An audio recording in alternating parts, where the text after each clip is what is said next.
Hey guys, today I'm doing a 50th video special. It's not really special, it's just something I want to do because I'm pretty bored and I didn't really have any ideas because I didn't have any requests to do for Tenkaichi 3 or any other games. I'm trying to get this over with quick because my phone can't upload more than 1 gigabyte, so I'm not going to go into too much detail with this, but today I'm going to do my top 15 Dragon Ball Z games. Top 15 best. Not favorite, because some of my favorites are not on this list. So it's a very unbiased list.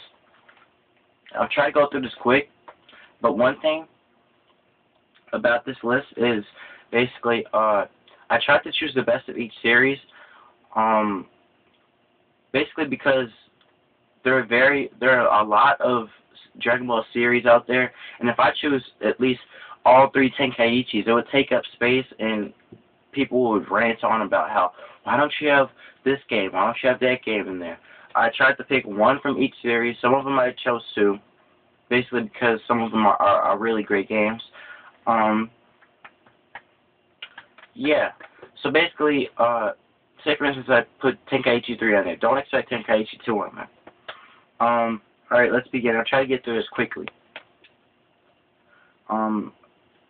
For number 15, Dragon Ball Z The Legend for the PlayStation 1.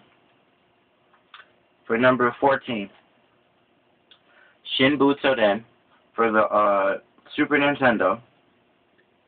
Number 13, Dragon Ball Z Hyper Dimension for the Sega Saturn. Number 12, Dragon Ball Z Attack of the Saiyans for the Nintendo DS. For number 11, Dragon Ball Kai Ultimate Butoden for the Nintendo DS. For number 10, Super Dragon Ball Z for the PlayStation 2 and the Japanese arcade systems. For number 9, we have Dragon Ball Origins for the Nintendo DS. For number 8, we have Dragon Ball Heroes for the Japanese arcade systems.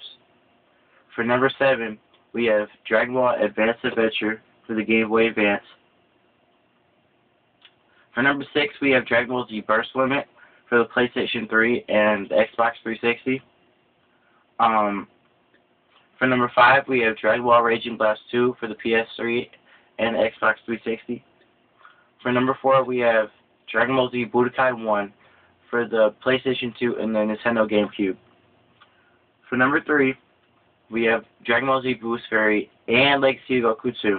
It's a tie basically because it basically matters on your preference on which saga you like, because both follow the story dead on with dialogue from the show directly in the game, and Bruce Falcon and music is both in there. Both are very long games.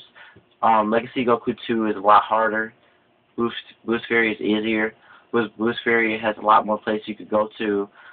Both have about the same amount of characters, since you could play as Hercule, and then Boost Fairy you could play as fusions and one-time characters. Both are really great games, so it was kind of hard to choose. So it's your decision which you want.